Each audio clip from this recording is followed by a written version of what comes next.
আল্লাহর পয়গম্বর জানায় দেয়, দুনিয়ার জমিনের মধ্যে আল্লাহ তাআলা এক শ্রেণীর ফেরেশতাদেরকে দুনিয়ার জমিনে পাঠায় দেয়।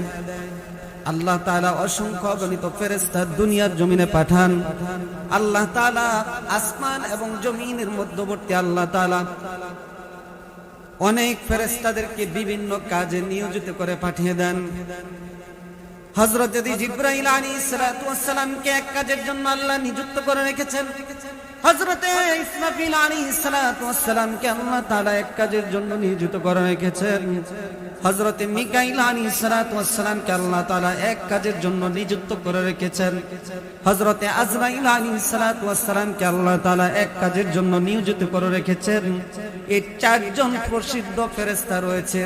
এদের অধীনে অনেক অনেক ফেরেশতারা তাদের অধীনস্থ হয়ে কাজ করে। মানে এই চারজন প্রসিদ্ধ ফেরেশতা, কিন্তু এদের তত্ত্বাবধানে অনেক ফেরেশতারা কি করেন? কাজ করে থাকেন। অসংখ্য অগণিত ফেরেশতা আল্লাহ তাআলা সৃষ্টি করেছেন। সুবহানাল্লাহ। তো আল্লাহ রাব্বুল আলামিন দুনিয়ার জমিনের মধ্যে এক ধরনের এক শ্রেণীর যে ফেরেশতারা তারা দুনিয়ার জমিনে বিচরণ করতে থাকে, তালাশ করতে থাকে। কাদেরকে জানেন? আল্লাহর পয়গম্বর আমার হাদিসের মধ্যে জানায় দেন, ইন্নাল্লাহা ওয়া মালাইকাতাহু ইয়াতুফুনা ফিত তুরুকি ইয়ালতামিসুনা আহলাদ যিকরা ফাইযা ওয়াজাদু কওমান ইয়াযকুরুনাল্লাহ। এই জমিনের মধ্যে ফেরেশতারা তালাশ করতে থাকে কারা কারা আল্লাহর জিকিররত অবস্থায় বসে আছে। এই সমস্ত মানুষগুলোর নাম লিপিবদ্ধ করে নেয়। সুবহানাল্লাহ।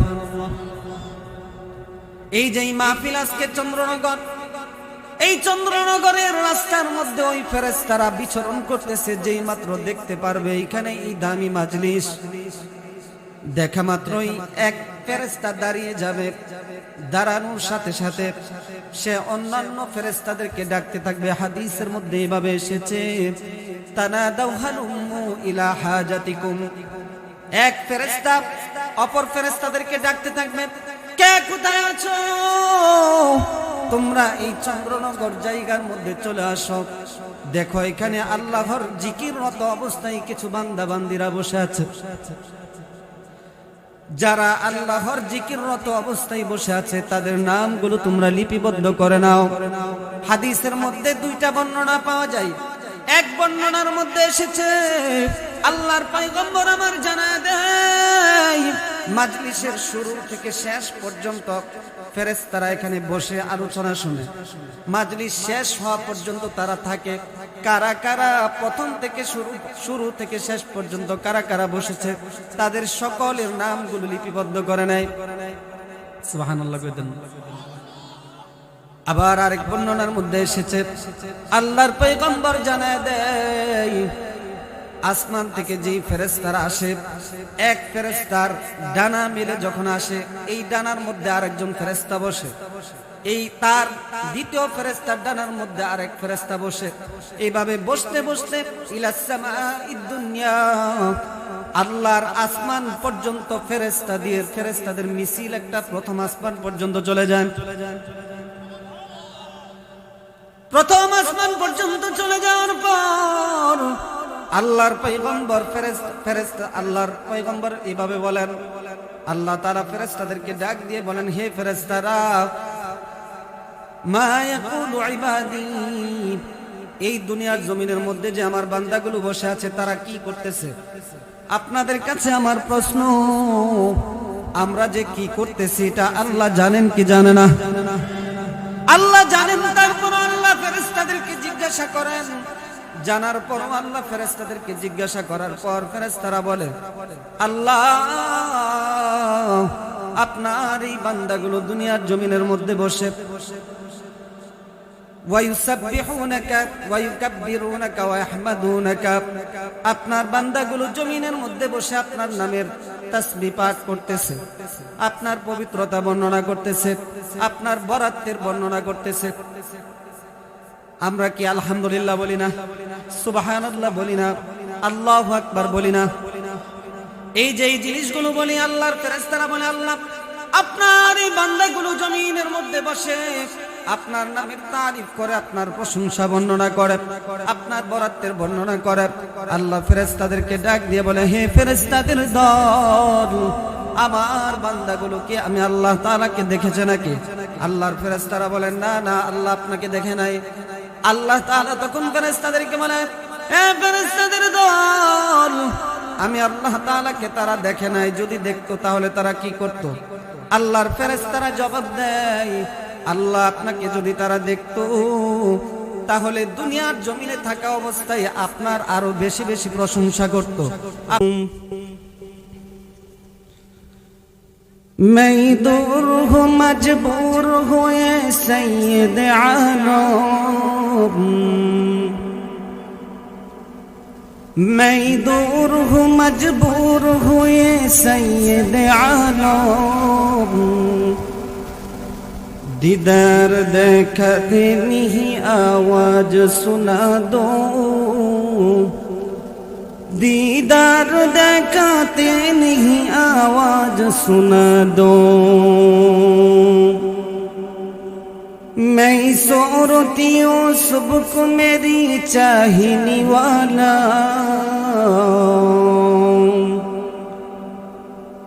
मैं सोरती हूँ सबको मेरी चाहने वाला, मैं कैसे कि मैं नींद नहीं आशिक लैला,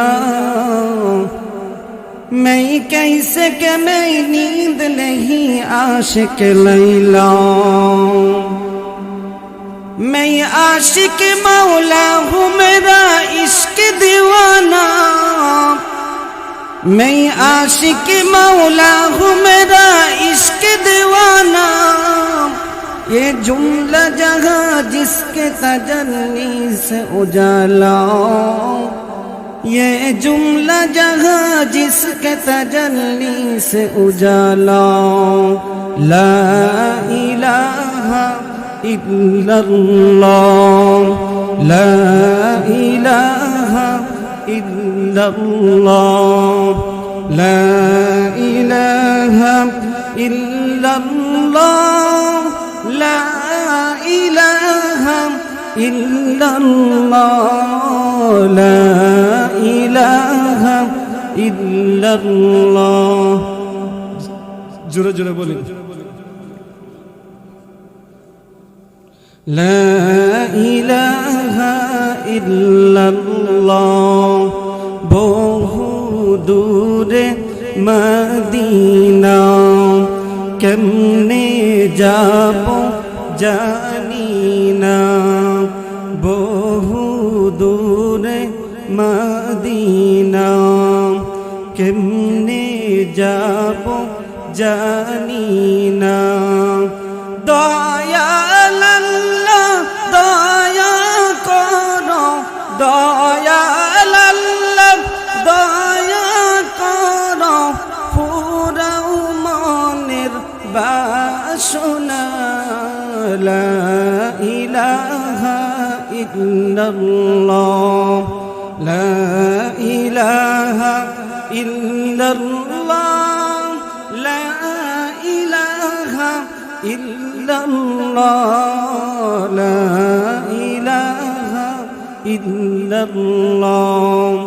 হাতে কর হাতের কাম, পায়ে কর পায়ের কাম, হাতে কর হাতের কাম, পায়ে কর পায়ের কাম, জবানি শুধু বলো হে মুমিন জাতি আল্লাহ তাআলার নাম, লা ইলাহা ইল্লাল্লাহ।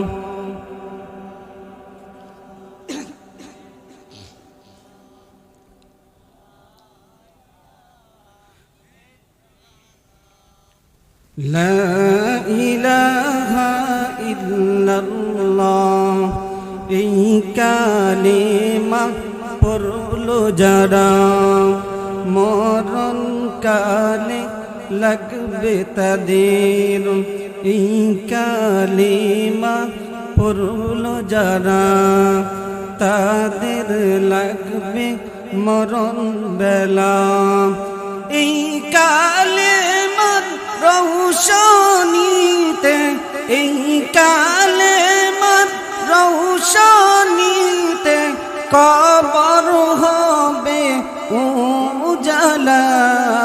লা ইলাহা ইল্লাল্লাহ।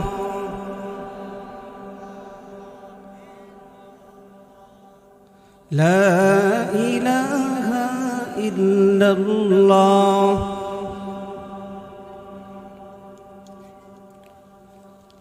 লা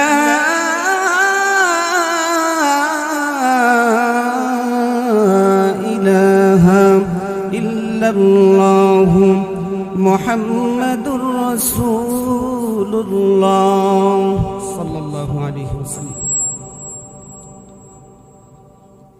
আলহামদুলিল্লাহ, চন্দ্রনগর জামে মসজিদ ও ফুরকানিয়া মাদ্রাসা উদ্যোগে বার্ষিক ইসলামী মহাসম্মেলনের মুহতারাম সম্মানিত সভাপতি আলহাজ হযরত মাওলানা শরীয়তুল্লাহ সাহেব খতিব চরপাড়া বাজার জামে মসজিদ, সহসভাপতি জনাব মোহাম্মদ আব্দুস সাত্তার ব্যাংক কর্মকর্তা অবসরপ্রাপ্ত সোনালী ব্যাংক দান্দাইল, প্রধান আলোচক আমার কবি সবার হযরত মাওলানা আব্দুল সালাম রহমানী সহ আজকে আরো যারা আলোচনা করেছেন, মাওলানা রফিকুল ইসলাম জিহাদি সাহেব রাজীবপুরি, হযরত মাওলানা মুস্তাক আহমদ আনসারী সাহেব প্রতিষ্ঠাতা পরিচালক সাফিয়া খাতুন আদর্শ মহিলা মাদ্রাসা, এবং আপনাদের এই মসজিদের পত্র ফুরকানিয়া মাদ্রাসার আমার খুবই রুহানি পিতা, আপনাদের এলাকার গৌরব হযরত মাওলানা আবুল হাশিম দামাত বারাকাতুহুম সহ দূর দূরান্ত থেকে যে সমস্ত মুরব্বিয়ানে আওয়াম আপনারা যারা মাহফিলে উপস্থিত হয়েছেন, কলিজার টুকরা সমবয়সী যুবক ভাই, স্নেহের ছোট ভাই, পর্দার আড়ালে অবস্থানরত সম্মানিত শ্রদ্ধেয় মা ও বোনেরা, দয়াময় আল্লাহ পাকের দরবারে লাখো কোটি শুকর ও সুজুদ যে মহান আল্লাহ সুবহানাহু ওয়া তাআলা দুনিয়ার কোটি কোটি মানুষের মধ্য হতে যাচাই বাছাই করে মনোনীত করে মহাব্বত করে ভালোবেসে দুনিয়ার সবচেয়ে দামি মাজলিস কোরআনের মাজলিসে, দ্বীনি মাজলিসে, সুন্দর পরিবেশে আমি নালায়েকের জবান থেকে কোরআন এবং হাদিস থেকে দু চারটি কথা আমাকে বলার এবং আপনাদেরকে শোনার জন্য কবুল ও মঞ্জুর করেছেন। নেয়ামতের শুকর আদায়ার্থে মুসলমান হিসেবে ইমানের আওয়াজকে উচ্চ করে উচ্চ কণ্ঠে এক জবানে সকলেই কালিমাতুশ শুকর আদায় করি, বলুন শুকরিয়াতান আলহামদুলিল্লাহ।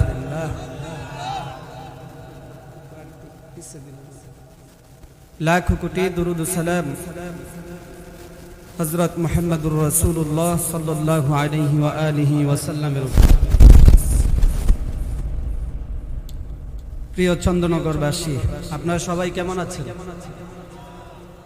আলহামদুলিল্লাহ, আমিও আপনাদের দোয়ায় ভালো আছি। আল্লাহ তাআলা আপনাদেরকে আরো অনেক ভালো রাখুক, দোয়া করি, সকলে বলি আমিন। আমি আপনাদের এলাকায় প্রথম সফর করলাম, তো আপনাদেরকে দেখে মনে হচ্ছে মাশাআল্লাহ আপনাদের সাথে আমার অনেক ভালো একটা রিলেটিভ, অনেক ভালো একটা সম্পর্ক মনে হচ্ছে, যে সবাইকে খুব আপন মনে হচ্ছে। এই যে একটা সম্পর্ক, এটা কার জন্য? আল্লাহর জন্য। আমাদের এই ভালোবাসার বন্ধন, মুসলমান যে জাতি, এটা এমনই হওয়া উচিত। কি বলেন? একজন মুসলমান আরেকজন মুসলমানকে দেখলে মনের মধ্যে একটা আন্তরিকতা, একটা ভালোবাসা, একটা মহাব্বতের বন্ধন তৈরি হওয়া, এটা প্রত্যেকটা মুমিন মুসলমানের ঈমানি বৈশিষ্ট্য। তো আপনাদেরকে এখানে আমি অনেকজনকে চিনি, আমার এলাকার মসজিদের মধ্যে তাবলীগের জামাতে গিয়েছিল, তো অনেকের আমি ফেস কাটিং চিনি। আমার কাছে মনে হচ্ছে যে তাদেরকে আমার পাশে বসালে হয়তো আরো সুন্দর হতো। আমার মনে হচ্ছে যে সবাইকে নিয়ে যদি আমি স্টেজে বসতে পারতাম তাহলে হয়তো ভালোবাসাটা আরো মজবুত হইত। যাই হোক, আপনাদের এই মাহফিলকে যেন আল্লাহ তাআলা কিয়ামত পর্যন্ত কবুল করে, সকলে বলি আমিন। এই মাহফিলে যারা এই ইন্তজাম করেছেন, এত সুন্দর পরিবেশ করেছেন, আল্লাহ তাআলা তাদের সকলকে যেন উত্তম জাযা খায়ের দান করে, সকলে বলি আমিন। এই মাহফিলে যারা মাইক লাইক স্প্যান্ডেল দিয়ে সকল ধরনের সার্বিক সহযোগিতা করেছেন, দিক নির্দেশনা দিয়েছেন, পরামর্শ দিয়েছেন।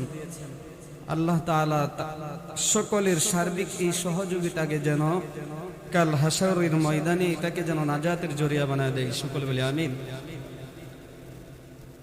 আমরা যে আল্লাহ তাআলার শুকর আদায় করলাম, যেই কোনো বিষয়ে আল্লাহ তাআলার শুকর গুজার করা এবং রাসূলুল্লাহ সাল্লাল্লাহু আলাইহি ওয়াসাল্লামের উপর দুরূদ শরীফ পড়া, এটা অনেক আমলের একটা বিষয়, গুরুত্বপূর্ণ একটা আমল।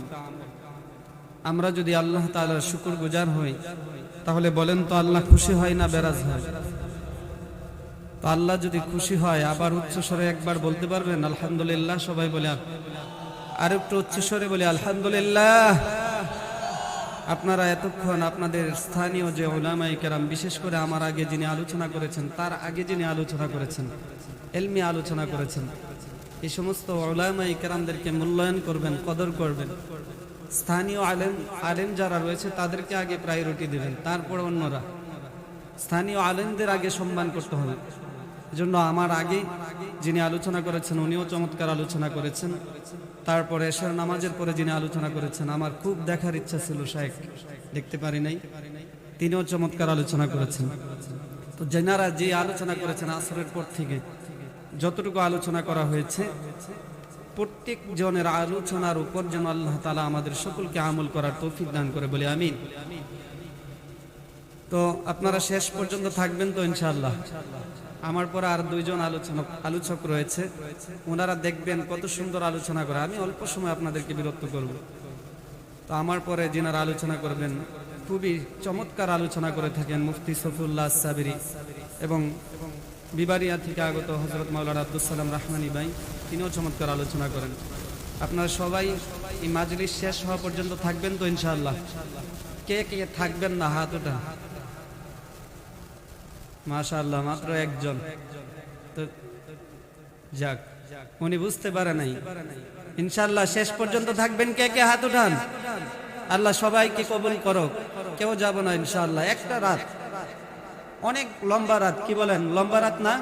তো লম্বা রাত, আজকের জন্য একটু বসে থাকবেন ইনশাআল্লাহ। একজন মুসাফির আছে, যিনি শেষে আলোচনা করবে, উনি আপনাদেরকে নিয়ে আখেরি মোনাজাত দিবে। উনি মুসাফির মানুষ, হাদিসের ভাষ্যমতে যিনি মুসাফির তার দোয়া আল্লাহ তাআলা কবুল করে। সবাই বলি সুবহানাল্লাহ। এজন্য আমরা শেষ পর্যন্ত থাকবো। তো আলহামদুলিল্লাহর যেই বরাতের ফজিলত, আলহামদুলিল্লাহ বলার যে ফজিলত, আপনারা এটার ফজিলত জানলে অনেক আমল করার চেষ্টা করবেন। আমরা যদি শুকর গুজার করি, আল্লাহ তাআলা সবচেয়ে খুশি হয়। সূরা ইব্রাহিমের 7 নম্বর আয়াতে আল্লাহ বলেন, لئن شكرتم لأزيدنكم ولئن كفرتم إن عذابي لشديد। আল্লাহ তাআলা দুনিয়ার সব মানুষদেরকে ডাক দিয়ে বলেন, আমি আল্লাহ তাআলা যেই নিয়ামত তোমাদেরকে দান করলাম, এই নিয়ামত পাওয়ার পর যেই বান্দা আমি আল্লাহ তাআলার নিয়ামত পাওয়ার পর নিয়ামতের শুকর আদায় করে, আল্লাহ রাব্বুল আলামিন বলেন, আমি আল্লাহ রাব্বুল আলামিন তার নিয়ামতকে দ্বিগুণ পরিমাণে বৃদ্ধি করে দেই। আল্লাহ রাব্বুল আলামিন এই আয়াতের শেষ অংশে আবার বলেন, ওয়ালা ইন কাফারতুম ইন্না আযাবি লাশাদীদ। যারা নিয়ামত পায়, নিয়ামত পাইলে আল্লাহ তাআলা নিয়ামতকে দ্বিগুণ পরিমাণে বৃদ্ধি করে দেয়। আর যারা নিয়ামত পাওয়ার পর নিয়ামতের শুকর আদায় করে না, আল্লাহ রাব্বুল আলামিন তাদেরকে স্পষ্টভাবে জানিয়ে দিলেন, আমি আল্লাহ রাব্বুল আলামিন তার নিয়ামতকে ছিনিয়ে নেই। নাউযুবিল্লাহ। শুধু ছিনিয়ে নেই না, আল্লাহ শেষ অংশে বলেন, ইন্না আযাবি লাশাদীদ। আমি আল্লাহ তার নিয়ামতকে শুধু ছিনিয়ে নেই না, বরঞ্চ আমি আল্লাহ তাকে কঠিন আযাবের মধ্যে গ্রেফতার করে নেই। আল্লাহর কঠিন আযাব সহ্য করতে পারবেন নাকি? দুনিয়ার সামান্য একটু শাস্তি সহ্য করতে পারে না। এই যে শীতের মৌসুম চলতেছে, আজকে সারা দিন রৌদ্র উঠে নাই, কেমন একটা অশান্তি লাগে। আবার যখন গরম আসে, গরমের তীব্রতা সহ্য হয় না। দুনিয়ার এই সামান্যটুকু শাস্তি আমরা সহ্য করতে পারি না। তাহলে আল্লাহ তাআলা যদি কঠিন আযাবের মধ্যে গ্রেফতার করে নেয়, আমরা সেই কঠিন আযাব সহ্য করার মতো ক্ষমতা কারো আছে নাকি? কারো নাই। এজন্য সব সময় দুঃখে থাকেন আর সুখে থাকেন, সব সময় শুকরগুজার করবেন কার? আমাদের খাওয়াইকে, লালন পালন করাইকে, আমাদের জীবনের মালিককে, আমাদের হায়াতের মালিককে, আমাদের মৃত্যু দিবেন কে? তাহলে সব কিছুর মালিককে আল্লাহ। তাহলে সেই আল্লাহ সম্পর্কে আমরা শুকর আদায় করতে রাজি আছি না? হাদিসের মধ্যে আছে কেউ যদি আলহামদুলিল্লাহ একবার বলে, তাহলে হাদিসের মধ্যে আছে মানুষের যখন মানুষের মৃত্যু হবে তখন মানুষ দুনিয়ার জীবনে যে কর্ম করে গিয়েছে এই কর্ম অনুযায়ী কাল হাসরের ময়দানে প্রত্যেকটা মানুষের নেক আমল বদ আমল যা কিছুই করেছেন, ভালো কাজ করেছেন আর খারাপ কাজই করেছেন, সব কিছু মিজানের পাল্লা দ্বারা ওজন করা হবে। দুনিয়ার জমিনের মধ্যে কেউ যদি নেক আমল করে এটাও মিজানের পাল্লা দ্বারা ওজন করা হবে, কেউ যদি বদ আমল করে এটাও মিজানের পাল্লা দ্বারা ওজন করা হবে। আল্লাহর পয়গম্বর আমার জানায় দেয় আলহামদুলিল্লাহ তামলাউল মিজান, কেউ যদি আলহামদুলিল্লাহ একবার বলে কাল হাসরের ময়দানে যেই মানুষের মিজানের পাল্লাটা দ্বারা নেকি দ্বারা মিজানের পাল্লা দ্বারা নেকিটা যখন ওজন করা হবে, এই আলহামদুলিল্লাহ বলনেওয়ালার আমল নামাই মিজানের পাল্লাটা আল্লাহ অর্ধেক নেকি দ্বারা পূর্ণ করে দিবে। শুধু তাই নয়, আল্লাহর পয়গম্বর এই হাদিসের মধ্যে আবার বলেন আলহামদুলিল্লাহ ওয়া সুবহানাল্লাহি তামলানি মা বাইনাস সামাওয়াতি ওয়াল আরদ। কেউ যখন আলহামদুলিল্লাহ একবার বলে আবার যখন সাথে সুবহানাল্লাহ বলে, সবাই বলেন আলহামদুলিল্লাহ, আবার বলেন সুবহানাল্লাহ, আবার বলেন আলহামদুলিল্লাহ, আবার বলেন সুবহানাল্লাহ। এই যে আলহামদুলিল্লাহ এবং সুবহানাল্লাহ দুইটাকে একসাথে বললেন, আল্লাহর পয়গম্বর জানায় দেয় আসমান থেকে জমিনের মধ্যবর্তী যতটুকু জায়গা রয়েছে সবটুকু জায়গা আল্লাহ নেকি দ্বারা পরিপূর্ণ করে দেয়। আসমান থেকে জমিনের মধ্যবর্তী কতটুকু জায়গা ক্যালকুলেশন করতে পারবেন? হিসাব করে পাওয়া যাবে কতটুকু জায়গা। এটা নিয়ে অনেক গবেষণা করেছেন যে আসমান থেকে জমিনের মধ্যবর্তী কতটুকু জায়গা, আলোচনা ভিন্ন দিকে চলে যাবে, সেজন্য সেদিকে আর গেলাম না। শুধু এতটুকু আপনাদেরকে ধারণা দেই, আমরা যে এই নিচে থেকে প্রথম আসমান দেখি এটা মূলত চন্দ্র সূর্য যেই গ্রহ নক্ষত্রগুলো দেখা যায় এগুলো প্রথম আসমানে নয়, বরং সেইগুলো আল্লাহ তাআলা আসমানের আগে এটাকে সুসজ্জিত করেছেন। ইন্না যায়্যানাস সামাa'আদ দুনিয়া বিজিনাতিল কাওয়াকিব। তারপরে প্রথম আসমান, দ্বিতীয় আসমান, তৃতীয় আসমান, চতুর্থ আসমান, পঞ্চম আসমান, ষষ্ঠ আসমান, সপ্তম আসমান, এরকম সপ্তম আসমান পর্যন্ত। তো কতটুকু জায়গা রয়েছে এটা নিয়ে গবেষণা করতে করতে অমুসলিমরা এটা নিয়ে গবেষণা করে যে জান্নাতীদেরকে নাকি আল্লাহ তাআলা 10টা দুনিয়ার সমান একটা জান্নাত দিবে, সর্বনিম্ন যে জান্নাত পাবে সেটাও 10টা দুনিয়ার সমান। সুবহানাল্লাহ। তো এটা নিয়ে গবেষণা করে এত জায়গা আল্লাহ কই পাইবে, 10টা দুনিয়ার সমান নাকি একটা জান্নাত দিবে, তো এত জায়গা কোথায়? এটা নিয়ে তারা রিসার্চ করে স্টাডি করতে শুরু করে।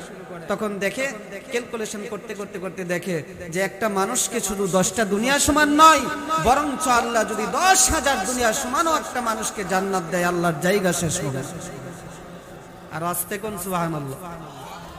এই যে মাত্র সুবহানাল্লাহ বলার ফজিলত বললাম, তারপর আপনারা অনেকে মুখের মধ্যে মনে হয় তালা দিয়ে বসে আছেন।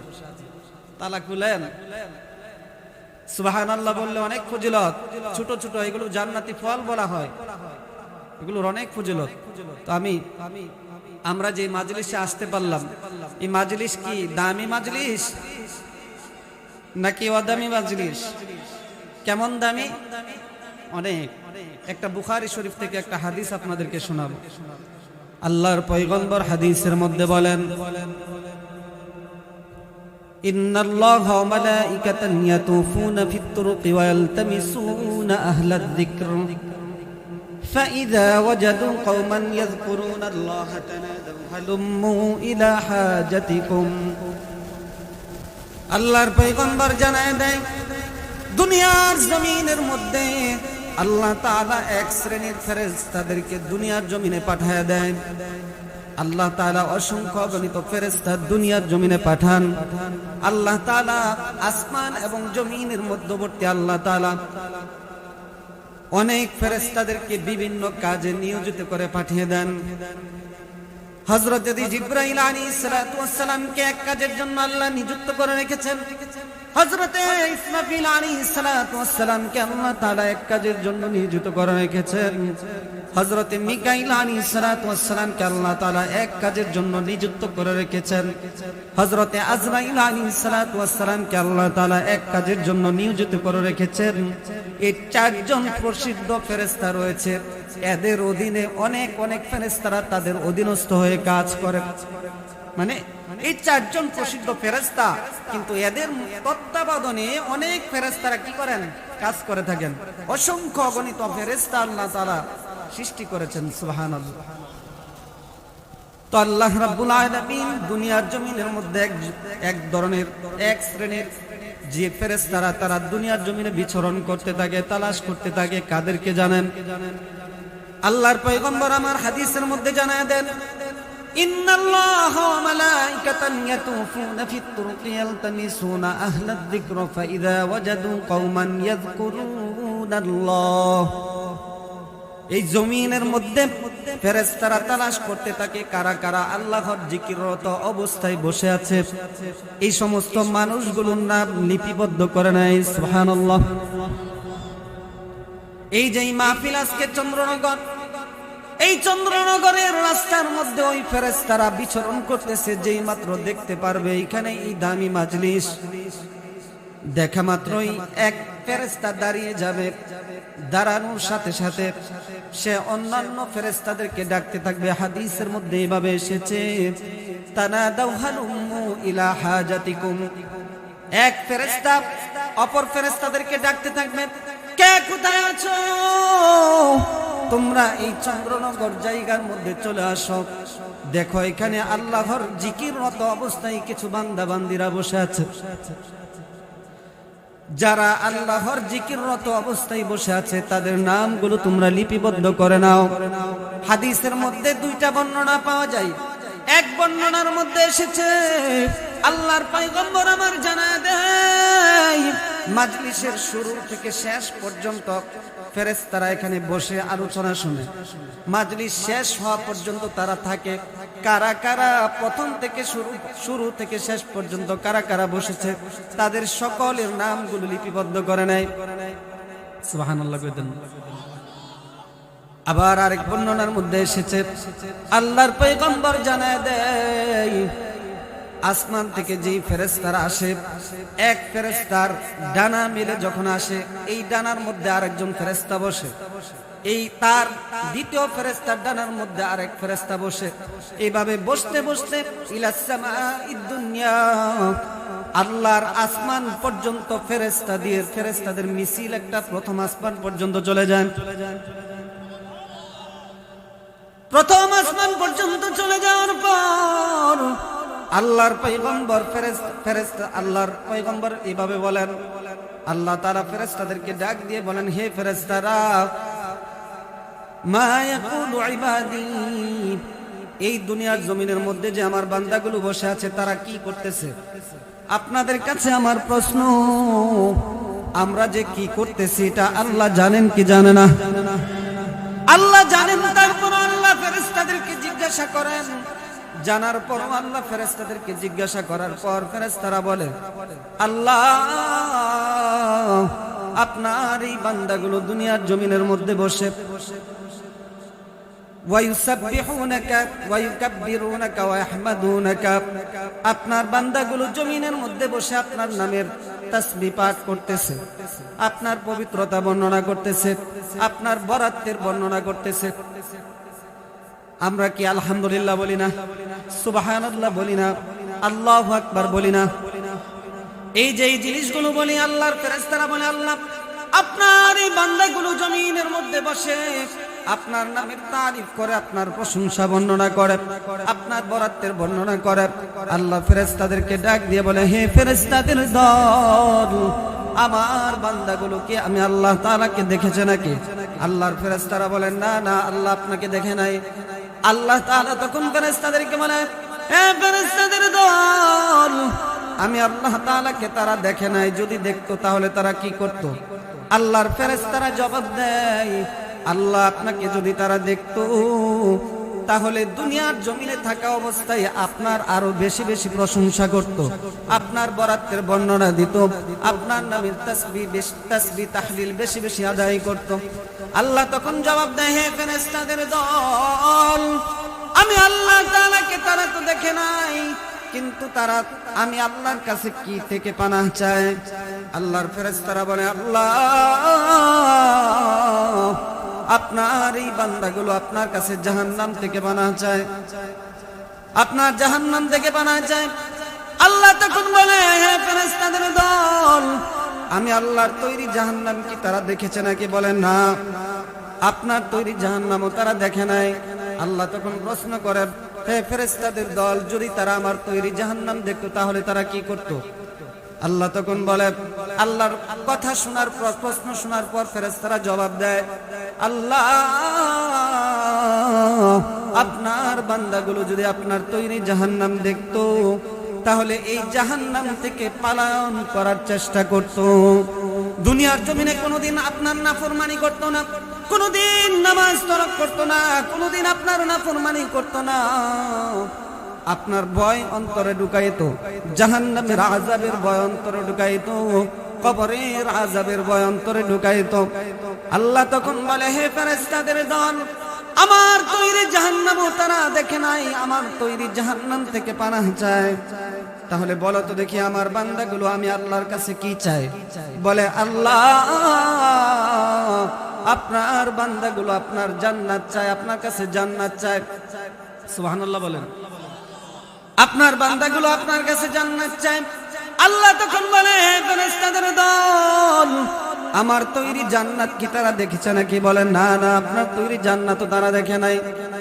আল্লাহ তখন বলে, যদি আমার তৈরি জান্নাত দেখতো তাহলে তারা কি করত? বলে, আল্লাহ আপনার তৈরি জান্নাত যদি তারা দেখতো, এই জান্নাত থেকে কখনো আর বের হওয়ার চেষ্টা করত না। এত সুখ স্বাচ্ছন্দ্য দেখার পর এটার মধ্যে বেশি বেশি থাকার চেষ্টা করত।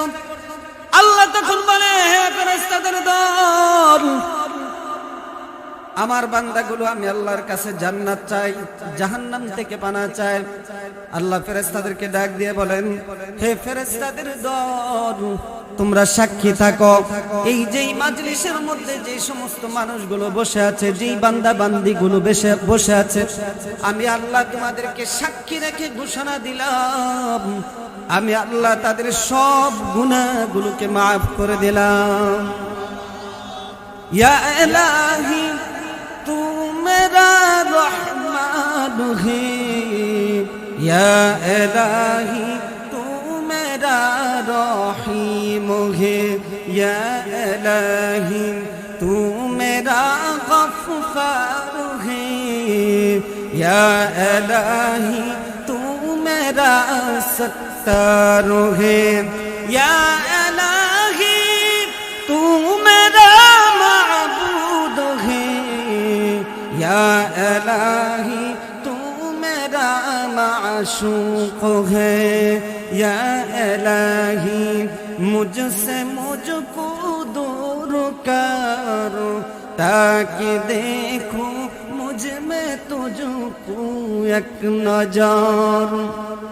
এবার আপনাদের কাছে জানতে চাই, আমরা যারা ভিতরে বসতে পারলাম, এই হাদিস অনুযায়ী তো আল্লাহ তাআলা আমাদেরকে মাফ করে দিয়েছেন নাকি মিথ্যা কথা বললাম? বুখারী শরীফের হাদিস। আল্লাহর নবীজি বলছেন, এদের ভিতরে যারা বসবে ফেরেশতাদেরকে সাক্ষী রেখে আল্লাহ তাদেরকে মাফ করে দিয়েছেন। তাহলে যারা বাহিরে আছে তাদেরকে আল্লাহ মাফ করছে?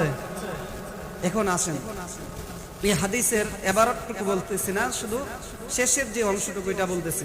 আল্লাহর পয়গম্বরকে ফেরেশতারা আবার জিজ্ঞেস করে, আল্লাহ এখানে তো এই মাজলিসের মধ্যে আরো তো অনেক মানুষ আসে যারা বিভিন্ন প্রয়োজনে এসেছে, তাহলে তাদেরকেও কি আল্লাহ তাআলা মাফ করবে?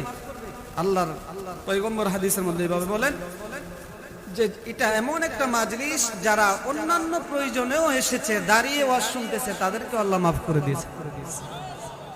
অনেক মানুষ আসে না, দাঁড়িয়ে থাকে।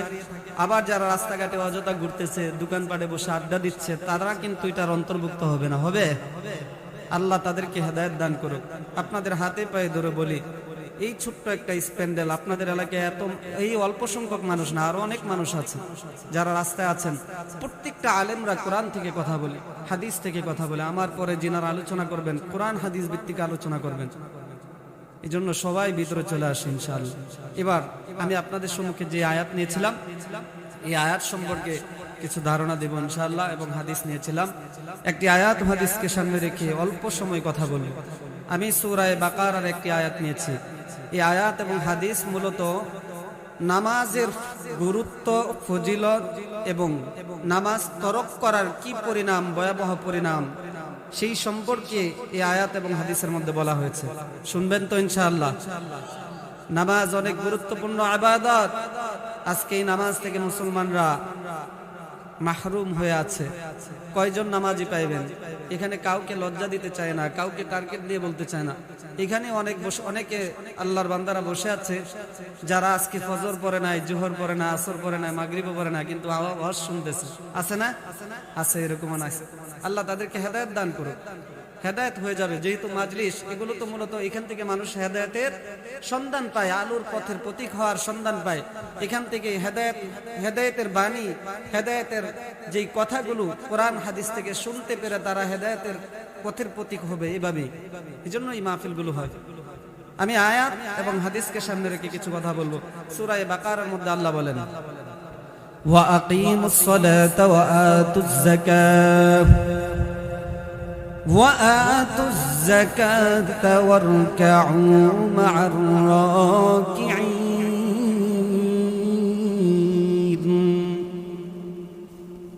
আল্লাহ তাআলা বলেন, দুনিয়ার মানুষদেরকে ডাক দিয়ে বলেন, ওয়া আকিমুস সালাতা ওয়া আতুজ যাকাত, তোমরা যাকাত এবং নামাজ কায়েম করো, নামাজ এবং যাকাত আদায় করো। ওয়ারকাউ মা'আর রাকিঈন, এবং রুকুকারীদের সাথে রুকু করো। এটা হলো কোরআনের আয়াতের অনুবাদ। হাদিসের মধ্যে আল্লাহর পয়গম্বর বলেন, বুনিয়াল ইসলামু আলা খামসিন শাহাদাতি আল্লা ইলাহা ইল্লাল্লাহ ওয়া আন্না মুহাম্মাদান আবদুহু ওয়া রাসূলুহু ওয়া ইকামিস সালাহ ওয়া ইতাইজ যাকাতি ওয়াল হজ্জি ওয়া সাওমি রমাদান। আল্লাহর পয়গম্বর জানায় দেন, ইসলামের মূল ভিত্তি হলো পাঁচটি। কয়টি? এক নাম্বার, লা ইলাহা ইল্লাল্লাহ ওয়া আন্না মুহাম্মাদান আবদুহু ওয়া রাসূলুহু, আল্লাহ ছাড়া কোনো মাবুদ নাই, হযরত মুহাম্মদুর রাসূলুল্লাহ সাল্লাল্লাহু আলাইহি ওয়াসাল্লাম আল্লাহ তাআলার বান্দা এবং রাসূল। দুই নাম্বার, ওয়া ইকামিস সালাহ, নামাজ কায়েম করা। তিন নাম্বার, ওয়া ইতাইজ যাকাত, যাকাত আদায় করা। ওয়াল হজ্জি, চার নাম্বার, হজ আদায় করা। ওয়া সাওমি রমাদান, পাঁচ নাম্বার, রমজান মাসের রোজা পালন করা। এই পাঁচটি হলো ইসলামের মূল ভিত্তি। এই পাঁচটি ছাড়া ইসলাম কোনোদিন টিকে থাকবে না। এই যে সামিয়ানা তৈরি করা হয়েছে, এখানে যদি খুঁটি না থাকে সামিয়ানা থাকবে নাকি? কথা বলেন সবাই, সামিয়ানা থাকবে নাকি? আচ্ছা, কোন বুদ্ধিমান, কোন প্রভাবশালী যদি একটা বাড়ি নির্মাণ করে আর বাড়ির মধ্যে যদি ছাদ দেয়, সে যদি চিন্তা করে আমার ফিলারের মধ্যে এতগুলো রড লাগানোর কোনো প্রয়োজন নাই, ইট লাগানোর কোনো দরকার নাই, বালু সিমেন্টের প্রয়োজন নাই, আমি এই ফিলার ছাড়া ছাদ নির্মাণ করব, ছাদ টিকে থাকবে? ইসলামটা হচ্ছে এমন একটা বিষয়, যেমন করে সামিয়ানা তৈরির পিছনে যে খুঁটিগুলো লাগানো হয়েছে, খুঁটি ছাড়া যেমন এই সামিয়ানা টিকবে না, তেমনি ভাবে ইসলামকে টিকে রাখার জন্য এই পাঁচটা বিষয় লাগবেই। যদি পাঁচটা না থাকে তাহলে ইসলাম টিকে থাকবে না। এজন্য এই পাঁচটা বিষয়কে আমি তিন ভাগে ভাগ করে নিব। কয় ভাগে? এক নাম্বার, এই যে ঈমানের বিষয়টা, ঈমান আল্লাহ ছাড়া কোনো মাবুদ নাই, হযরত মুহাম্মদুর রাসূলুল্লাহ সাল্লাল্লাহু আলাইহি ওয়াসাল্লাম আল্লাহর বান্দা এবং রাসূল, এটা হচ্ছে ঈমান। এটা সম্পর্ক হচ্ছে ইতিকাদি বিষয়, এটা বিশ্বাসের সাথে সম্পৃক্ত। আল্লাহর প্রতি তাওহীদ এবং আল্লাহর তাওহীদ এবং নবীর রিসালাতের প্রতি বিশ্বাস স্থাপন করা, আল্লাহর প্রতি বিশ্বাস স্থাপন করা এবং নবীজির রিসালাতের প্রতি বিশ্বাস স্থাপন করা, পাশাপাশি জবান দ্বারা স্বীকারোক্তি ছাড়া কেউ কোনো মুমিন মুসলমান, কোনো ইমানদার প্রকৃত মুমিন হতে পারবে না। এজন্য বিশ্বাসও করতে হবে এবং জবান দ্বারা কি করতে হবে, স্বীকারও করতে হবে। এখানে এমন কোন মুরব্বী আছেন যারা যুদ্ধ দেখছেন পাকিস্তানের সাথে বাংলাদেশে? যখন যুদ্ধ হয়েছিল তখন দেখবেন পাকিস্তানি হানাদার বাহিনীরা যখন কোন হিন্দুকেও ধরতো, तुम मुसलमान हो? हाँ मैं मुसलमान हूँ। হিন্দু হলেও সে কি বলতো, मैं मुसलमान हूँ, তো কালিমা বলো। সে বলে দিয়েছে লা ইলাহা ইল্লাল্লাহ, কিন্তু এটা তার জবান দ্বারা স্বীকার করেছে, কিন্তু অন্তর দ্বারা বিশ্বাস স্থাপন করেছে। এই বিশ্বাস স্থাপন না করার কারণে সে কি মুমিন মুসলমান হতে পারে নাই। সে যে অমুসলিম ছিল, অমুসলিমের মধ্যেই রয়ে গেছে। এজন্য জবান দ্বারা স্বীকার করা এবং অন্তর দ্বারা বিশ্বাস স্থাপন করার দ্বারাই একজন মুমিন, একজন ইমানদার প্রকৃত মুমিন মুসলমানে পরিণত হতে পারে। এজন্য ইমান এটার সাথে সম্পর্ক। এরপরে দেখেন নামাজ যেটা, এটা আমি 3 নম্বরে বলবো। এরপরে বাকি যে 3টা বিষয় রয়েছে, এই 3টা হচ্ছে আমলি বিষয়। যাকাত আমলের বিষয়, হজ আমলের বিষয়, তারপরে এই রমজান মাসের রোজা পালন করা এটাও কি আমলের বিষয়। তো এই যে যাকাত দেওয়া, এটা কি আল্লাহ তাআলা ঢালাওভাবে সকলের উপর ফরজ করেছেন? করে নাই। এটার সম্পর্ক সমাজের এক শ্রেণীর প্রভাবশালী যারা, তাদের সাথে সম্পর্ক। আল্লাহ তাআলা একটা শরীয়তের একটা নির্ধারিত একটা অ্যামাউন্ট দিয়েছেন যে এই পর্যাপ্ত পরিমাণ নেসাব পরিমাণ সম্পত্তির মালিক যদি তুমি হও, তাহলে আমি আল্লাহর রাস্তায় কি করো, যাকাত দাও। আল্লাহ তাআলা সকলের উপর ঢালাওভাবে যাকাত ফরজ করে নাই। সকলের উপর যাকাত ফরজ করতেন, তাহলে আপনাদের আমাদের সমাজের মধ্যে এমন শ্রেণীর মানুষ পাওয়া যায় যারা এক বেলা খায় তো আরেক বেলা খাইতে পারে না, এদের উপর জুলুম হয়ে যেত। কিন্তু আল্লাহ তাআলা সেই জুলুম করে নাই। আল্লাহ তাআলা বলে যাদের নেসাব পরিমাণ সম্পত্তির মালিক রয়েছে তোমরা যাকাত দাও। তাহলে এই যাকাত এটা কি বছরে একবার ফরজ না প্রতিদিন ফরজ? কথা বলেন, বছরে একবার ফরজ। এরপর আসেন হজ। এই হজ আল্লাহ তাআলা ঢালাওভাবে সকলের উপর ফরজ করে নাই। আল্লাহ বলেন ওয়ালিল্লাহি আলান নাসি হিজ্জুল বাইতি মান ইসতাতা ইলাইহি সাবিলা, যাদের সামর্থ্য রয়েছে আল্লাহর ঘর বাইতুল্লাহ পর্যন্ত যাওয়ার, যাদের এবিলিটি রয়েছে, অর্থনৈতিক সচ্ছলতা রয়েছে, তোমরা আল্লাহর ঘর তাওয়াফ করো, বাইতুল্লাহ পর্যন্ত যারা যাইতে পারবে। আল্লাহ তাআলা যাদেরকে সামর্থ্য দিয়েছেন তাদেরকে আল্লাহ তাআলা আদেশ দিয়েছেন তোমরা হজ করো। কিন্তু এই হজও আল্লাহ তাআলা ঢালাওভাবে সকলের উপর ফরজ করে নাই, বরঞ্চ সমাজের এক শ্রেণীর মানুষ যারা আল্লাহর ঘর পর্যন্ত যাইতে পারবে তাদের উপর আল্লাহ তাআলা হজ ফরজ করেছেন। ঠিক কিনা?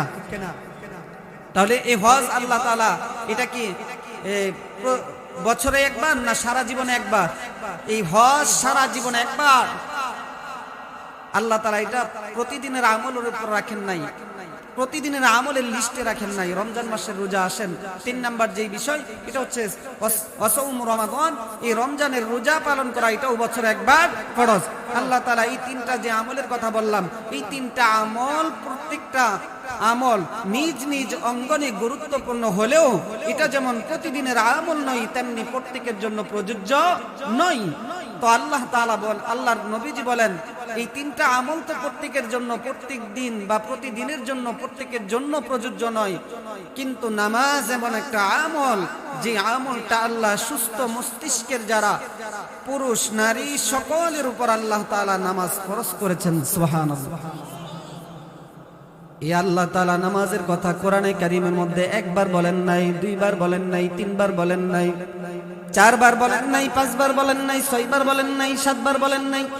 আল্লাহ রাব্বুল আলামিন কোরআনে কারীমের মধ্যে নামাজের কথা 82 বার বলেছেন।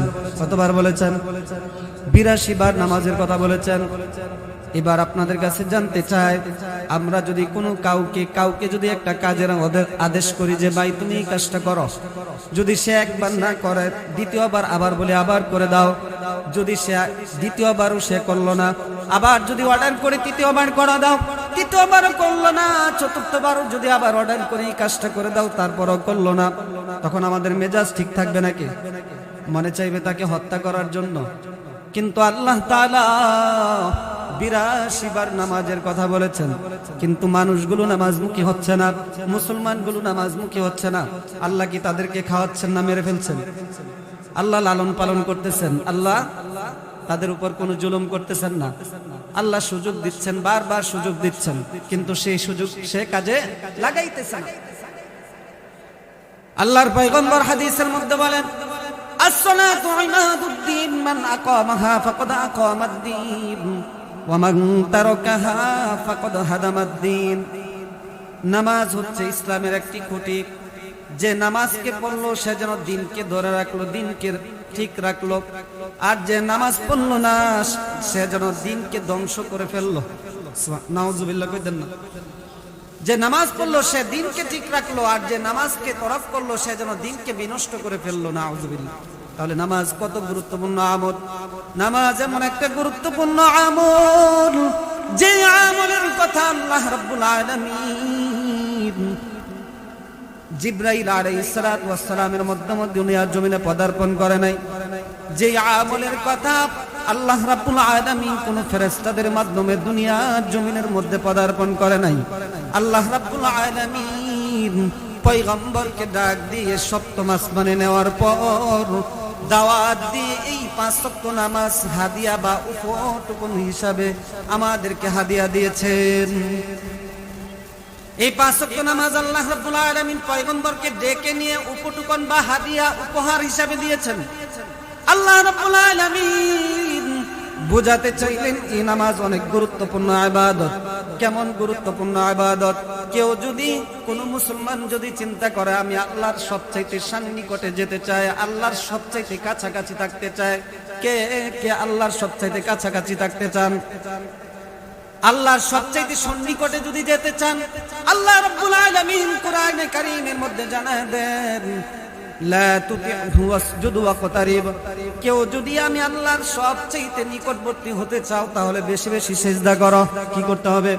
সিজদা কি মাজারে গিয়ে করতে হবে নাকি, না কোনো পীরের দরবারে গিয়ে করবেন?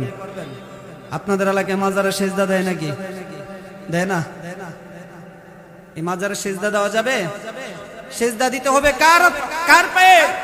আল্লাহর কুদরতি পায়ে সিজদা দিতে হবে। কোন ভণ্ড পীরের দরবারে, কোন মাজারের মধ্যে সিজদা দেওয়া চলবে না। এটা সম্পূর্ণ শিরক, যেই সম্পূর্ণ শিরক গুনাহ আল্লাহ কখনো মাফ করবে না। নাউজুবিল্লাহ। আপনাদের সমাজে এরকম মানুষ আছে না নাই? কিছুদিন আগে এক কুলাঙ্গারের কথা শুনছেন না? বাউল শিল্পী, বাউল শিল্পী আবুল সরকার, চেনেন নে? সে কোরআনের কেমন অপব্যাখ্যা দিয়েছে জানেন? আল্লাহ রাব্বুল আলামিন কোরআনে কারীমের মধ্যে কত সুন্দর আয়াত নাজিল করেছেন। কুল আউযু বিরাব্বিন নাস মালিকিন নাস ইলাহিন নাস।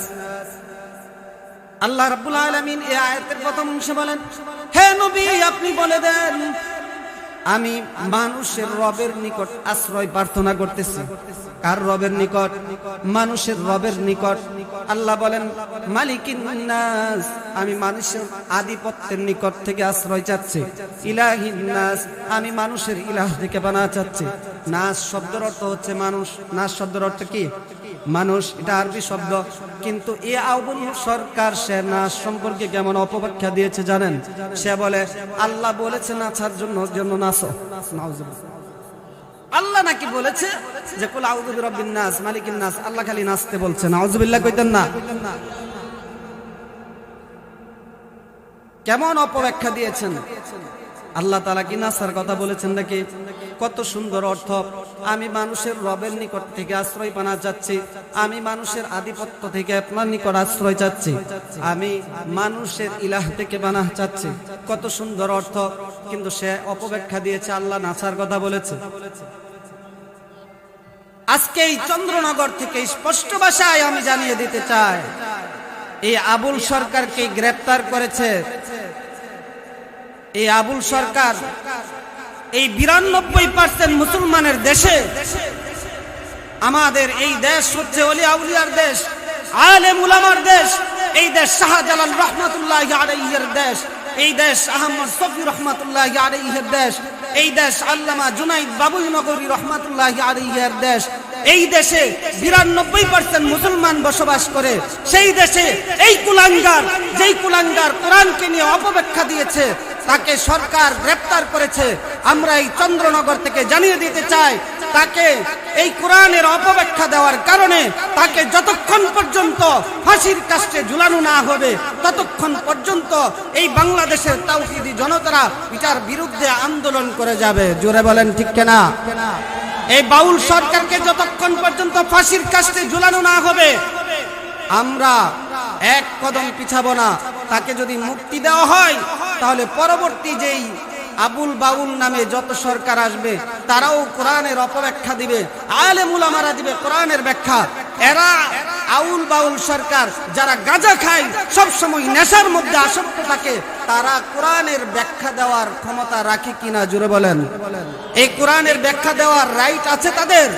এই কোরআনের ব্যাখ্যা দেওয়ার মতো ইলম তাদের নাই। এই কোরআনের ব্যাখ্যা, হাদিসের ব্যাখ্যা দিবে একমাত্র আলেম উলামারা। তারা ব্যাখ্যা দেওয়ার ক্ষমতাও নাই, ইলমও নাই। এজন্য আমরা স্পষ্ট ভাষায় বলে দিতে চাই, তাকে যদি ফাঁসির কাস্টে ঝুলানো না হয় আমরা এর বিরুদ্ধে সোচ্চার থাকবো তো ইনশাআল্লাহ। সবাই বলেন ইনশাআল্লাহ। আজকে কি বলবো দেখেন কি অপব্যাখ্যা দিয়েছে, আপনারা জানেন কিনা? সোশ্যাল মিডিয়াতে এটা ব্যাপক পরিমাণে ভাইরাল হয়েছে যে সে বলে আল্লাহর কথার আগাও নাই মাথাও নাই। চিন্তা করে দেখেন, আল্লাহর কথার নাকি আগাও নাই মাথাও নাই। আস্তাগফিরুল্লাহ। আল্লাহ এদেরকে হেদায়েত দান করুক। হেদায়েত না থাকলে আল্লাহ তাদেরকে ধ্বংস করে দেবে। যাই বলতেছিলাম, তো আল্লাহ তাআলা বলেন ইসলামের মূল ভিত্তি কয়টির কথা বলেছিলাম? 5টি। 1 নাম্বার কালিমা, 2 নাম্বার নামাজ, 3 নাম্বার রোজা, 4 নাম্বার যাকাত, 5 নাম্বার হজ। এই যে 5টি স্তম্ভের কথা বললাম, এটার মধ্যে সবচেয়ে গুরুত্বপূর্ণ হলো কি? নামাজ। যার নামাজ ঠিক থাকলো তার সব ঠিক থাকলো, যার নামাজ ঠিক নাই তার কোনো কিছুই ঠিক নাই। আল্লাহর পয়গম্বর হাদিসের মধ্যে বলেন এই যে এই গুরুত্বপূর্ণ আমল, আল্লাহ বলেছেন আমি আল্লাহর সবচেয়ে সন্নিকটে যদি আসতে চাও তাহলে বেশি বেশি আমি আল্লাহ তাআলার সিজদা করো। নাকি আল্লাহর যত বেশি আল্লাহ তাআলার কুদরতি পায়ে সিজদা করবে সে তত বেশি আল্লাহর নিকটবর্তী হবে। যে যত বেশি নামাজ পড়বে সে তত বেশি সিজদা দিবে, আর যে যত বেশি সিজদা দিবে সে তত বেশি আল্লাহর নিকটবর্তী হয়ে যাবে।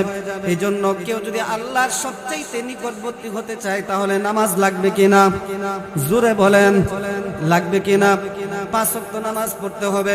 5 ওয়াক্ত নামাজ পড়লে কি উপকার জানেন? আল্লাহর পয়গম্বর হাদিসের মধ্যে বলেন মান হাফাযা আলাস সালাতি বিখামসি খিসালিন ইয়ারফাউ আনহু দিকিল আইশ ওয়া আযাবাল কবরি ওয়া ইউতিহিল্লাহ কিতাবাহু বিয়ামিনিহি ওয়া ইয়ামুরু আলাস সিরাতি কাল বারক ওয়া ইয়াদখুলুল জান্নাতা বিগাইরি হিসাব। আল্লাহর পয়গম্বর আমার জানায় দেয় কেউ যদি একাগ্রতার সহিত ইখলাসের সহিত 5 ওয়াক্ত নামাজ আদায় করে, আল্লাহর পয়গম্বর জানায় দেয় তাকে আল্লাহ তাআলা 5টি পুরস্কার দ্বারা সম্মানিত করবেন। কয়টি পুরস্কার? 5টি পুরস্কার। শুনতে রাজি আছেন তো? 1 নাম্বার, আল্লাহর পয়গম্বর জানায় দেয় কেউ যদি 5 ওয়াক্ত নামাজ পড়ে আল্লাহ তাআলা তার দুনিয়ার যেই রুজি রোজগার এটার সংকীর্ণতা আল্লাহ তাআলা দূর করে দেবেন। যেই রিজিকের পিছনে আমরা ছুটে বেড়াই সেই রিজিকের ব্যবস্থা আল্লাহ তাআলা করে দিবেন। এটার বিশ্বাস আছে নাকি?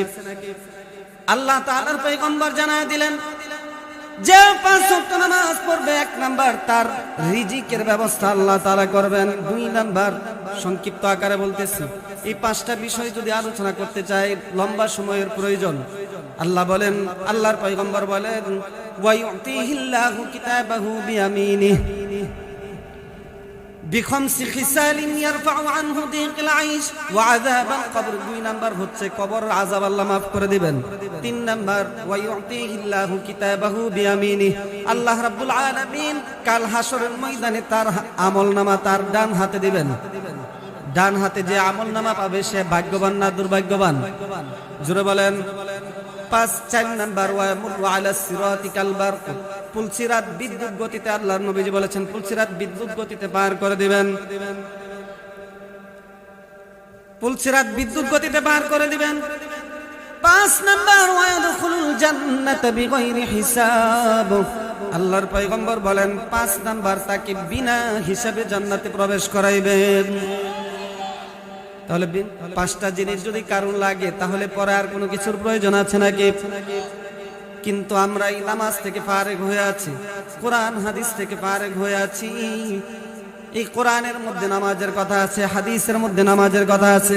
নামাজ না পড়লে কি শাস্তি হবে সেই কথাও আছে না নাই? নামাজ না পড়লে আল্লাহর পয়গম্বর হাদিসের মধ্যে জানায়া দিলেন, কেউ যদি 5 ওয়াক্ত নামাজ না পড়ে, নামাজ না পড়লে আল্লাহ তাআলা তাকে দুনিয়া এবং আখিরাতের মধ্যে 5টি আযাব দিবেন। কয়টি আযাব? কয়েকটি আযাবের কথা বলতেছি। 1 নাম্বার, দুনিয়ার জমিনের মধ্যে তার রিজিকের অভাব দূর হবে না। সে যতই ইনকাম করবে তার ইনকামের মধ্যে বরকত থাকবে না। 2 নাম্বার, আল্লাহর পয়গম্বর বলেন তার কবরের মধ্যে আগুন প্রজ্বলিত করা হবে। 3 নাম্বার, তার এমন পিপাসার্ত অবস্থায় মারা যাবে, সে দুনিয়ার জমিনে তার কোনোদিন তার এত পিপাসার্ত অবস্থায় মারা যাবে, তার পিপাসা কোনোদিন মিটবে না, এমন অবস্থা হবে। 4 নাম্বার, তার কবরের মধ্যে আগুন প্রজ্বলিত করা হবে। 5 নাম্বার, তার কবরের মধ্যে সাপ নিযুক্ত করে দেওয়া হবে। যেই সাপের কথা বলা হয়েছে, এই সাপটা এক পার হইতে 1 দিনের রাস্তা। কয় দিনের রাস্তা? একটা সাপের দৈর্ঘ্য এমন হবে 1 দিনের রাস্তা। এই সাপটা হবে ভয়ঙ্কর। আল্লাহর পয়গম্বর হাদিসের মধ্যে জানায়া দেন, কেউ যদি ফজরের নামাজ না পড়ে, ফজরের নামাজ না পড়ার কারণে ফজর থেকে জোহর পর্যন্ত এই সাপ বলবে তুমি ফজরের নামাজ পড়ো নাই।